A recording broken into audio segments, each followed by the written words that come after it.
ఒకవేళ సాయంత్రం 7కే భోజనం చేస్తాడు, 6:30, 7 కల్లా భోజనం చేసి 9 పడుకుంటాడు. ఆయన తెల్లవారుజామున 4 ఉప్పులు వేస్తాడు. ఒకడు ఏదో తన పండుగ 11 పడుకుంటాడు, 11 పడుకుని 4 ఉప్పులు వేస్తాడు. ఒక ఆయన 7కే పడుకున్నాడు అనుకోండి, ఆయన తెల్లవారు మళ్ళీ 7కే వేస్తాడు. ఆయన అలవాటు చేశాడు శరీరాన్ని. మొదటి నుంచి ఈ శరీరానికి ఏమి అలవాటు చేస్తే అదే అలవాటే ఉంటుంది.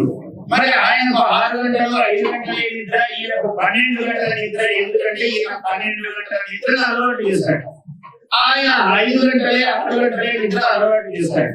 అంటే ఇది మనం అలవాటు చేయడంలో దోషమో గుణమో ఉంది తప్ప సహజంగా దానికి లేదు. పాపం ఆ శరీరం మనం ఏం చెప్తే అది వింటుంది.